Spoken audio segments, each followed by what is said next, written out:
এরা আমাদের প্রাণে মারতে চায়। মেরে দিক, আমার মৃতদেহ উদ্ধার হোক এখান থেকে, কিন্তু আমি জায়গা ছেড়ে যাব না। যে এখানে কিছু বহিরাগত লোকেরা জমায়েত করেছে, আপনারা ফোর্স পাঠান, ব্যবস্থা নিন। একজন পুলিশের প্রতিনিধি নেই। বিজেপি যদি ভাবে ধমকে চমকে আমরা ঘরে ঢুকে যাব, তারা মূর্খের স্বর্গে বাস করছে।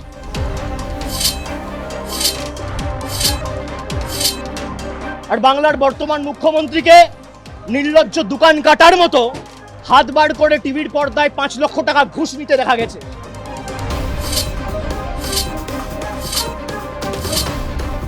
এটা কি তার প্রাপ্য ছিল? তিনি কি চুরি করেছেন? তার কি কোনো প্রমাণ আছে? ইডি সিবিআই তারা কি প্রমাণ করতে পেরেছে? গত 5 বছর ধরে লাগাতার ইডি সিবিআই একের পর এক মামলা, কিন্তু সেই মামলাতেও প্রমাণ করতে পারেনি। আর যখন আইন প্রমাণ যখন করতে পারে না, তখন কখনোই কাউকে চোর আখ্যা দেওয়া যায় না। এটা কি পূর্ব পরিকল্পিত ঘটনা? কারণ অনেক আগে থেকেই জানা ছিল তিনি আজকে যাচ্ছেন, তিনি বেলেঘাটায় যাবেন, তিনি সোনারপুর যাবেন। তাই কি পূর্ব পরিকল্পিতভাবে আগে থেকেই প্রস্তুত ছিল? আগে থেকেই প্রস্তুত করে রাখা ছিল? আগে থেকেই কি মজুত করে রাখা ছিল? টার্গেট করা হয়েছিল? দেখুন সেই ভিডিও, কি পরিস্থিতি তৈরি হয়েছে। অবশ্যই এ রাজ্যের বিরোধীরা যারা, তাদেরকে এই সময়টাকে ফেস করতে হয়। কিন্তু প্রশ্ন হচ্ছে, গত 5 বছরে এ রাজ্যের বিরোধীরা এই রকম ঘটনা কতবার ফেস করেছে? আজকে যে ঘটনাটা ঘটলো, সেই ঘটনাটা কিভাবে আপনারা দেখছেন? আপনাদের মতামত জানান। আপনাদের অবশ্যই বক্তব্য অত্যন্ত গুরুত্বপূর্ণ। ভিডিওটা আপনাকে সম্পূর্ণ দেখাবো এবং আজকের এই ভিডিও প্রসঙ্গে আপনাদের মতামত আমাদের জানতে ইচ্ছে করছে। এইভাবে কাউকে কি ঘরে ঢুকিয়ে দিতে পারবে? এইভাবে ভয় ভীতি স্থাপন করে কাউকে কি দমিয়ে রাখা সম্ভব? একদিকে সিআইডি, অন্যদিকে প্রবল জনবিক্ষোভ, জামা ছিঁড়ে মার অভিষেক বন্দ্যোপাধ্যায়কে, মাথার ওপর পরপর ডিম উঠলো চোর স্লোগানের নেপথ্যে কে? দক্ষিণ 24 পরগনায় সোনারপুরে নিহতের বাড়ির পথে অভিষেককে চোর চোর স্লোগান চললো। চর ঘুষি ডিম জুতো থেকে বাঁচতে মাথায় চড়ালেন হেলমেট, কিন্তু শেষ রক্ষা হলো না। বাইকে করে সোনারপুরে ঢোকার মুখে অভিষেক বন্দ্যোপাধ্যায় গায়ে হাত তুললেন বিক্ষোভকারীরা। ক্রিকেটের হেলমেট মাথায় দিয়ে তৃণমূলের সাংসদ তারই মধ্যে এগোতে থাকেন, তখন তার গায়ে ছোড়া হয়েছে ডিম, জুতো ছোড়া হয়েছে। এ রাজ্যে বিরোধীরা তো অনেক বিরোধিতা করেন, আগেও দেখেছি, আগামীতেও হয়তো দেখব, কিন্তু ভোট পরবর্তী হিংসায় আক্রান্তদের দেখতে গিয়ে তিনি যেভাবে আক্রান্ত হলেন, অবশ্যই এটা নজিরবিহীন ঘটনা। অবশ্যই তার বিরুদ্ধে ক্ষোভ বিক্ষোভ রয়েছে, পুলিশ প্রশাসন রয়েছে, সিবিআই ইডি রয়েছে। বাইকে করে সোনারপুরে ঢোকার মুখেই তার গায়ে হাত তুলেছে, তার জামা ছিঁড়ে দেওয়া হয়েছে।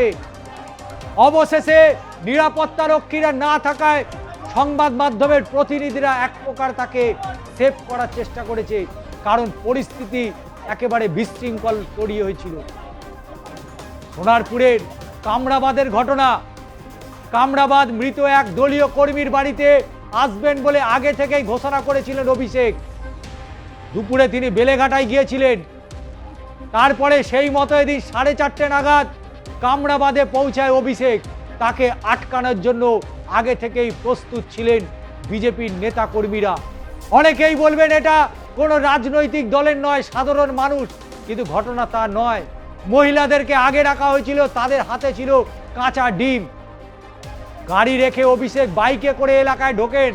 আক্রান্তের বাড়িতে বেশ কয়েক মিটার আগে বাইক সহ অভিষেককে আটকে দেন বিজেপির নেতা কর্মীরা। চোর চোর স্লোগান ওঠে, মুহূর্তে কাঁচা ডিম ছোড়া হয়। কোথা থেকে এলো এত ডিম? আগে থেকেই মজুত করা ছিল, একথা স্পষ্ট বোঝা যাচ্ছে। তিনি নিরুপায় ক্রিকেটের খেলার যে হেলমেট, সেটা মাথায় তুলে নেন। এগোতে থাকেন সোনারপুরে নিহত তৃণমূল কংগ্রেস কর্মী সঞ্জু কর্মকারের বাড়িতে। তখন তার গায়ে ডিম ছোড়া হয়েছে, জুতো ছোড়া হয়েছে, ছিঁড়ে দেওয়া হয়েছে পরনের সাদা রঙের শার্টের বোতাম পর্যন্ত। এই অবস্থায় হেঁটে এগোতে থাকেন তৃণমূলের সাংসদ, কিন্তু শেষমেশ সেই মৃত তৃণমূল কংগ্রেস কর্মীর বাড়িতে পৌঁছায়। তবে অভিষেক সোনারপুর যাওয়ার আগে কোথাও কোথাও মহিলাদের ডিমে হাতে দাঁড়িয়ে থাকতে দেখা গিয়েছে, কোথাও কালো পতাকা হাতে নিয়ে গো ব্যাক স্লোগান দিচ্ছিলেন বিজেপির লোকজন। এই বিক্ষোভের মধ্যে 4 চাকা গাড়িতে না গিয়ে বাইক নেয় ডায়মন্ড হারবারের সাংসদ, আর তখনই ঘটে বিশৃঙ্খলা। বিক্ষোভের মুখে পড়তে হয়েছে তাকে, দৌড়তে থাকেন কয়েকজন, তারপর শুরু হয় শারীরিক হেনস্থা। এরই মধ্যে তৃণমূল কর্মীর বাড়ি পৌঁছান অভিষেক, সেখানে বিধ্বস্ত অভিষেক। শনিবারের অভিষেকের কর্মসূচি ছিল ভোট পরবর্তী হিংসায় তিনি নিহতদের বাড়িতে যাবেন, এবং যেমন কথা তেমন কাজ। কলকাতার বেলেঘাটা, দক্ষিণ 24 পরগনা সোনারপুর, মাঝখানে কালীঘাটের বাড়িতে গিয়ে সিআইডির নোটিশ দিয়েছেন। কিন্তু তারপরে যে ঘটনা ঘটলো, অবশ্যই এটা বঙ্গ রাজনীতির নিন্দনীয় ঘটনা। অবশ্যই তার বিরুদ্ধে ক্ষোভ আক্রোশ থাকতে পারে, কিন্তু একজন নিহতর বাড়িতে যাওয়ার সময় তাকে যেভাবে গো ব্যাক স্লোগান, ডিম ছোড়া থেকে শুরু করে তার গায়ে জামা পর্যন্ত ছিঁড়ে দেওয়া হয়েছে। পাটুলির কাছে ঢালাই ব্রিজ থেকে সোনারপুর কামরাবাদ সর্বত্র বিজেপি কর্মীরা জড়ো হয়ে বিক্ষোভ প্রদর্শন করেন। তবে অভিষেক বন্দ্যোপাধ্যায়কে এখানেই থেমে থাকলে চলবে না। অভিষেক বন্দ্যোপাধ্যায়কে এখানেই থেমে থাকলে চলবে না। ফলাফল ঘোষণার 3 সপ্তাহ কেটে গিয়েছে, এবং তার প্রথম রাজনৈতিক কর্মসূচিতে রাস্তায় নেমেছিলেন অভিষেক, এবং সেই কর্মসূচিতে বেলেঘাটা এবং সোনারপুরে তিনি আজকে গিয়েছিলেন। দুপুর 1:20 নাগাদ হরিশ মুখার্জি রোডে বাসভবনে শান্তিনিকেতন, এই জায়গায় রাজ্যের সিআইডির একটি দল আসে এবং তার রক্ষীর হাতে একটি নোটিশ দিয়ে যান।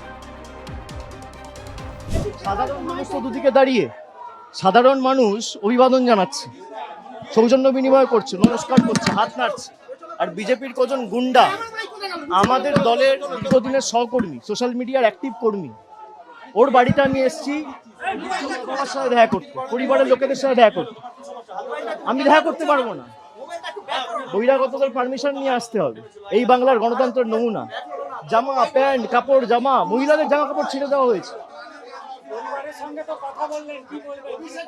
না, আমি দেখা করতে এসেছিলাম, কিন্তু এই পরিস্থিতিতে আমি পরিবারের বৃদ্ধ বাবা মাকে ছেড়ে যেতে পারবো না। কিচ্ছু নেই, এবং আমার কাছে হোয়াটসঅ্যাপ রয়েছে, হোয়াটসঅ্যাপের কমিউনিকেশনের স্ক্রিনশট রয়েছে। দেখুন, এখানে মিডিয়া রয়েছেন, তাও চাল ভাঙার চেষ্টা, ঘর ভাঙার চেষ্টা, দেওয়াল প্রায় ভেঙে দেয়, জানলা দরজা ভেঙে দেয়। আমি আমার কাছে সব রেকর্ড রেখে দিয়েছি। পুরো ঘটনাটা ভিডিওগ্রাফি হয়েছে। হোয়াটসঅ্যাপের মাধ্যমে জেলা পুলিশ সুপার, আইসি সবাইকে আগে থেকে অ্যালার্ট করা হয়েছে যে এখানে কিছু বহিরাগত লোকেরা জমায়েত করেছে, আপনারা ফোর্স পাঠান, ব্যবস্থা নিন। একজন পুলিশের প্রতিনিধি নেই, একজন। আমরা ভয় পাওয়ার লোক নই। সিপিএম এর 34 বছরের অপশাসনের কাছে তৃণমূলের কর্মীরা মাথা নত করেনি। বিজেপি যদি ভাবে ধমকে চমকে আমরা ঘরে ঢুকে যাব, তারা মূর্খের স্বর্গে বাস করছে। কিন্তু যে পরিস্থিতি আজকে এরা তৈরি করেছে, আমার মনে হয় সিপিএম এর বা ওই মধ্যযুগের বর্বরতাও এদের কাছে লজ্জা পাবে। যেভাবে মানে মাথাটা বেঁচে গেছে খালি আমার একটা হেলমেট পরেছিলাম বলে। আমার এখানে যারা সহকর্মীরা ছিল, এরা বুদ্ধি খাটিয়ে একটা হেলমেট, দুটো হেলমেট জোগাড় করে রেখেছিল, বললো দাদা এটা মাথায় পরে নিন। আপনি দেখুন আমার জামা কাপড়ের অবস্থা, 15 বছর, চশমা ভেঙে দিয়েছে, ঘড়ি টড়ি প্রায় একদম ছিঁড়ে বেল টেল সব ছিঁড়ে দিয়েছে। পুলিশ নেই।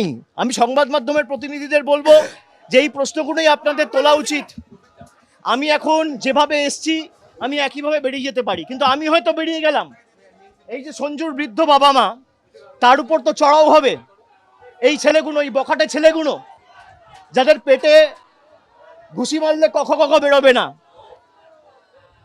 আমাকে বাইরে থেকে স্লোগান দিচ্ছে চোর, আর বাংলার বর্তমান মুখ্যমন্ত্রীকে নির্লজ্জ দোকান কাটার মতো হাত বার করে টিভির পর্দায় 5 লক্ষ টাকা ঘুষ নিতে দেখা গেছে।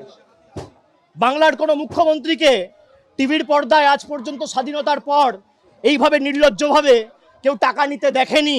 কারোর ক্ষোভ থাকতে পারে, বিদ্বেষ থাকতে পারে, কিন্তু এ ধরনের ঘটনা যারা ঘটাচ্ছেন এটা সুস্থ স্বাভাবিক গণতান্ত্রিক সমাজে কাম্য নয়। এর সঙ্গে আমার দল দূর দূর পর্যন্ত যুক্ত নয়। তিনি বলছেন পুলিশ কেন এলো না, পুলিশকে খবর দেওয়া সত্ত্বেও জনপ্রতিনিধি কেন এলো না, পুলিশ কেন নেই? সেটা কেন নেই পুলিশ, সে তো আমি বলতে পারি না, আমি তো দলের প্রতিনিধি। সেটা পশ্চিমবঙ্গ রাজ্য সরকার বলতে পারবেন, কারণ বিরোধী দলনেতা শুভেন্দু অধিকারীকে গাড়ির মধ্যে জীবন্ত পুড়িয়ে দেওয়ার চেষ্টা হয়েছিল উত্তরবঙ্গে। বিরোধী দলনেতাকে সভা সমিতি করবার জন্য 104 বার হাইকোর্টের দরজায় যেতে হয়েছিল।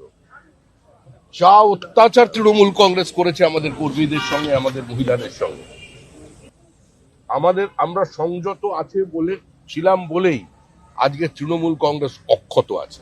তবে বিষয়টা এখানেই থেমে থাকবে না, কারণ অভিষেক বন্দ্যোপাধ্যায়, মমতা বন্দ্যোপাধ্যায় আগামী মঙ্গলবার আবার পথে নামছেন। তৃণমূল কংগ্রেস কর্মীরা অবশ্যই প্রস্তুত থাকছে, অভিযোগ পাল্টা অভিযোগ থাকবে। তবে রাজনীতিতে কোথাও যেন মনে হচ্ছে সেটা হারিয়ে ফেলছে। শোধ প্রতিশোধের মধ্যে দিয়েই যেন বঙ্গ রাজনীতির চিরাচরিত ছবিটাই ফুটে উঠছে। এক সময় আমরা দেখেছিলাম এরাজ্যের বিরোধী দলনেতা শুভেন্দু অধিকারীকে দেখে কিভাবে বিক্ষোভ দেখাতো তৃণমূল কংগ্রেসের কর্মী সমর্থকরা। কোথাও কোথাও চোর স্লোগান তো অবশ্যই দিত, এবং তারপরে বিরোধী দলনেতার বিরুদ্ধে একের পর এক এফআইআর হয়েছে, যা বর্তমানে অভিষেকের বিরুদ্ধে হয়ে আসছে। বিরোধী দলনেতা থাকাকালীন শুভেন্দু অধিকারীকে কালো পতাকা দেখানো হয়েছে, রাস্তার মোড়ে মোড়ে শুভেন্দু অধিকারীকে হেনস্থা করার চেষ্টা করা হয়েছে। আজ তার ফলাফল পাচ্ছে অভিষেক বন্দ্যোপাধ্যায়। তবে রাজনীতিতে সহিষ্ণুতা যেন কোথাও হারিয়ে যাচ্ছে। বঙ্গ রাজনীতির সেই সহিষ্ণুতা আজকে ধীরে ধীরে অবক্ষয়ের দিকে এগোচ্ছে। শাসক থাকবে, বিরোধী তো থাকবেই। শাসক বিরোধীর মেলবন্ধনেই তো রাজনীতি। তবে শোধ, প্রতিশোধ, এবং সেই প্রতিশোধেই একের পর এক কোল খালি হয়ে যাচ্ছে। 2021 সালের পর থেকে ভোট পরবর্তী হিংসা এখানেই থেমে থাকছে না। আগামী দিনে বাংলার ছবিটা কোথায় গিয়ে পৌঁছয় তার উত্তর সময় দেবে। তবে আজকের যে ঘটনা, এই ঘটনায় অবশ্যই অভিষেক বন্দ্যোপাধ্যায় শিক্ষা নেবেন। বাড়িতে বসে নয়, মাঠে ময়দানে রাস্তায় নেবে লড়াই করতে হবে, এবং সেই লড়াইয়ের মধ্যে দিয়েই তিনি হয়তো আগামী দিনে জবাব দিতে পারবেন, যে জবাব একদিন শুভেন্দু অধিকারী খুঁজছিল, আজকে তিনি দিতে পেরেছেন, যে কারণে আজকে তিনি মুখ্যমন্ত্রীর মসনদে বসেছেন। কারণ শুভেন্দু অধিকারীর দীর্ঘ যে 5 বছর 2019 সালের থেকে যে লড়াই তিনি শুরু করেছিলেন, সেই লড়াই তিনি চালিয়ে গিয়েছেন, কোথাও বিন্দুমাত্র থামেনি, এবং অপ্রতিরোধ্য এগিয়ে গিয়েছে। এবং সেই এগিয়ে যাওয়ার ফল আজকে পেয়েছে বঙ্গ বিজেপি এবং অবশ্যই শুভেন্দু অধিকারী।